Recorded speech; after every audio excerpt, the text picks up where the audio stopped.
guys, Blood Moon Bobby here, and what I've got for you today is wouldn't really call it a review, but more of a detailed sort of recommendation. I don't think I'll have time to fully review this to the extent that I'd like, so I thought I'd just give you a quick little thoughts on the Nintendo Switch in time for Black Friday. So, as I said, this is the Nintendo Switch. This is the sort of hot Nintendo, the new Nintendo quote-unquote home console. It's really more, I know people consider it a hybrid console. I mainly see it more as a sort of beefy portable console that you can plug into your TV. So, let me just center it here. So, if you just want the sort of quick, sort of the really super quick thoughts, the simple yes or no, do I recommend Nintendo Switch? Yes, technically speaking, if you're a Nintendo gamer, if you're kind of more into the consoles like the PS4, Xbox One, and you're just thinking about getting a Nintendo Switch to kind of experiment, see if you like Nintendo, I think I would wait a little longer to see if more games, more AAA third-party games, come out for the Switch before making that decision. So, but for the Nintendo gamer, I would definitely recommend it. So, it's really cool. It is kind of neat seeing, at least for Nintendo console quality games. Yes, I was actually playing Doom earlier, but you can also get games like some Nintendo staples. I've got Zelda Breath of the Wild, not for the faint of heart. I've been having my sister help me play Breath of the Wild. No, actually, I had one of my controllers off screen playing it, so I've also got here Mario Odyssey, Mario Kart, ARMS, which is harder than it looks. But you can also get third-party games like Rocket League.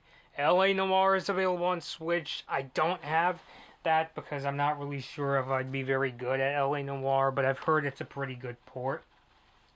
And coming soon, one game I am looking forward to on the Switch is Wolfenstein 2: The New Colossus, and that's going to come in 2018. I really wish it came out in time for the holiday season, and especially since the PS4, Xbox One, and PC versions are now available, but I guess we'll just have to wait. I've also got Fire Emblem Warriors, which is kind of one of the more Warriors games, and also this really underrated game called Implosion. So as a Nintendo console, it's a pretty cool system. I mean, I'll play some games for you right now.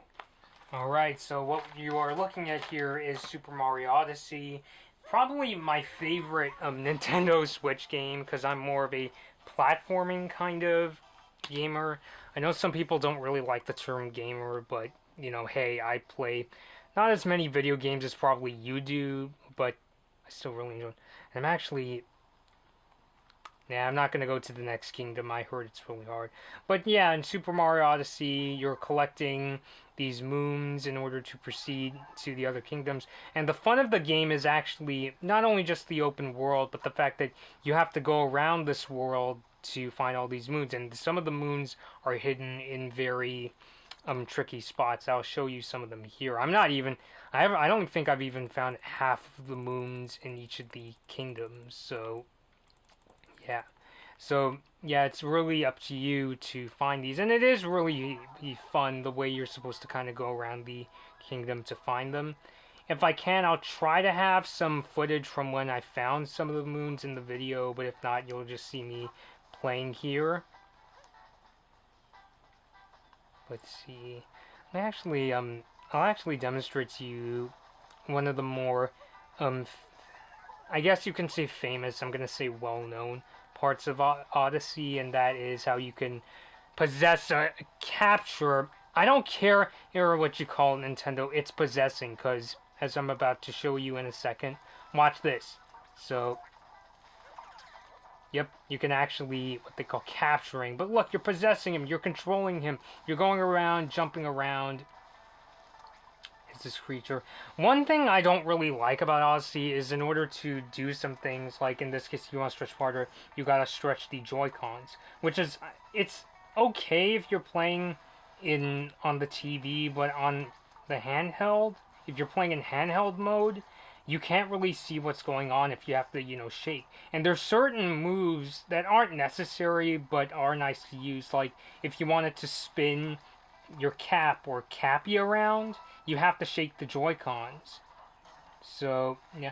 But aside from that, I think it's a really fun game. I mean, you're definitely going to be spending probably hundreds of hours just finding the moons themselves. So there you go. This is Super Mario Odyssey. Alright, the next game we have up here is the highly acclaimed Zelda Breath of the Wild, which I'm honestly not too much of a Zelda fan. I think I'm too stupid to play these kind of games because of all the puzzles and so forth. But I'll admit, Zelda Breath of the Wild, because of the game's nature of you're basically free to go around and do whatever you want / play the game at your own pace. I think that's what makes this game more accessible than some of the past Zeldas, where it's kind of more of a point A to point B sort of structure, at least in terms of you're going around slashing enemies, but your ultimate goal is to defeat, like Ganon.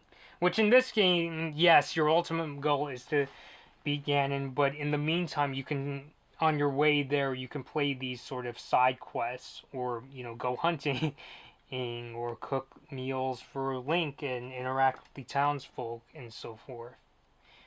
Or in this case, I've completed many of the shrines. I don't think I've completed even half of them yet.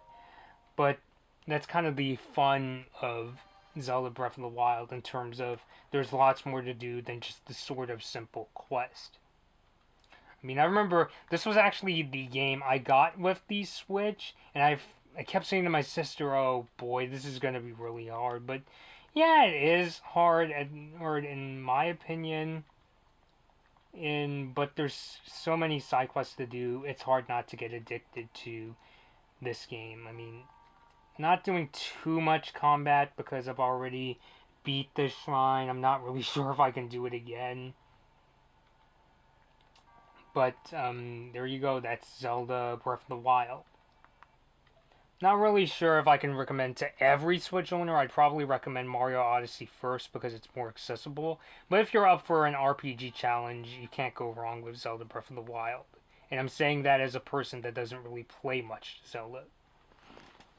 Alright, we got the new-ish motherfucker of first-person shooters, Doom 2016, which actually just came out for Switch. It was really weird. When I heard that they were bringing more hardcore sort of games to Switch, I was considering getting Skyrim, but after having sort of a time with Zelda Breath of the Wild, I thought, you know what, I kind of want mindless action, and I've been waiting for a very visceral first-person shooter to come to a Nintendo platform, and now my prayers have been answered with Doom 2016.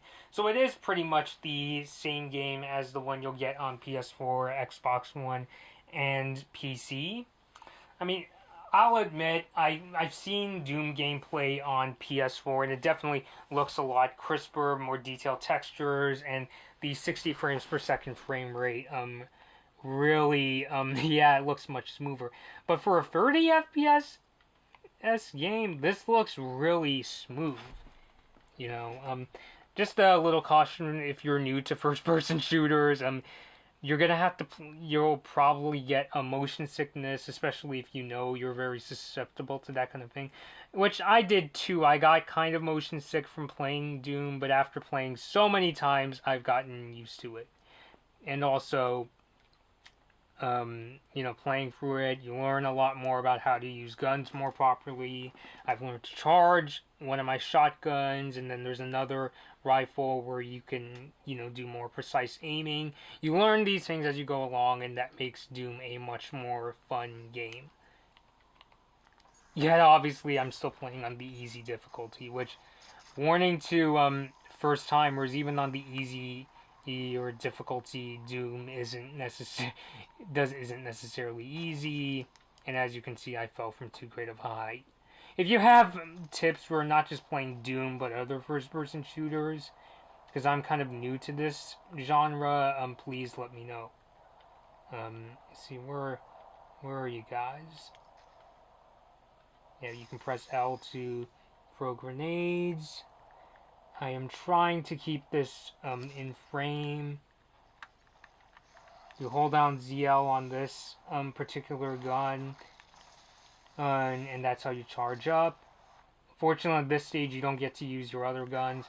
Here is sort of melee attacks. I know there's an official name for them, but it's not coming to my mind right now. I think it was Ultraviolence. It was named after the Ultraviolence in Clockwork Orange.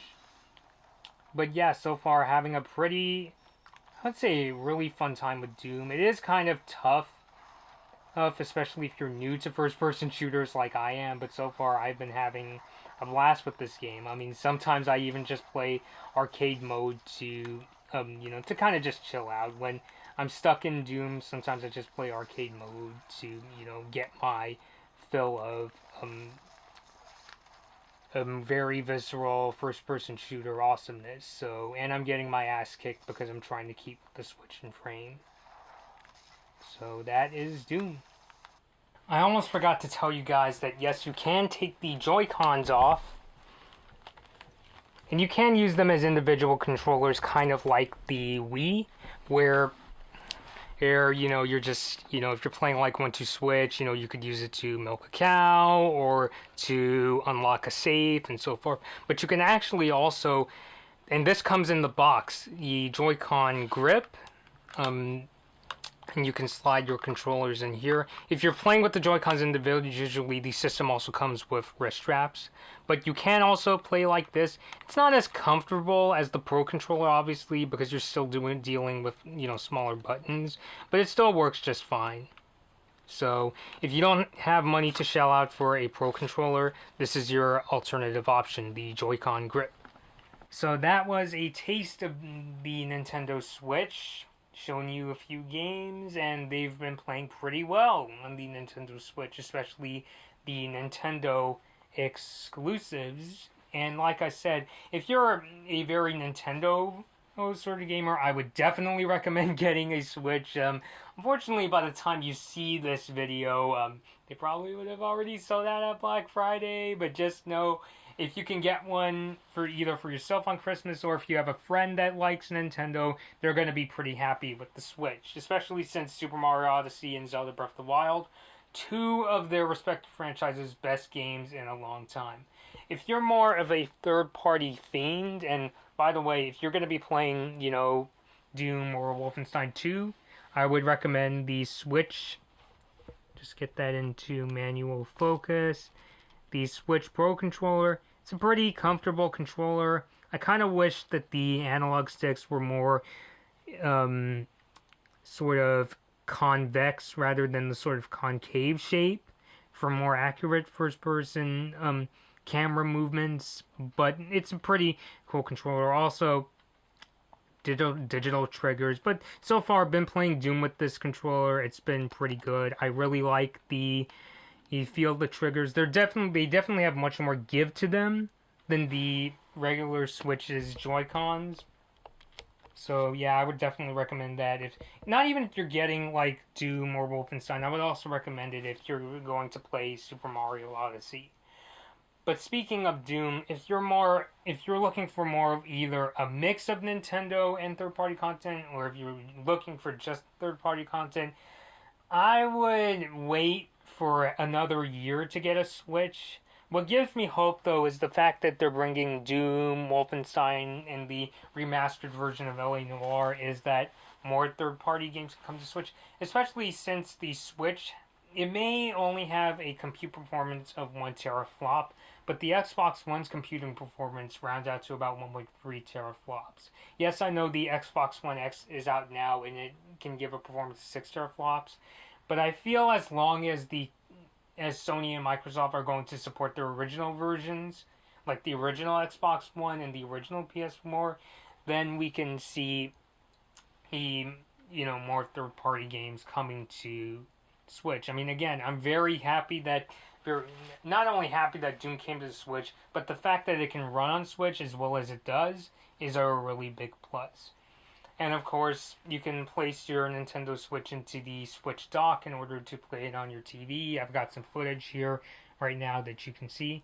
But overall, I would say the Switch is a really good Black Friday buy, especially if you're a Nintendo gamer. If you want that sort of mix of Nintendo and third-party games like I do, you'll get your fill, at least for now, but it remains to be seen if it can make the best of both worlds, if you will. So alright guys, this has been Blood Moon Bobby, and thanks for watching. Hey guys, this has been a Blood Moon Bobby video. Please like this video or dislike it, and please subscribe to my channel. Thanks for watching.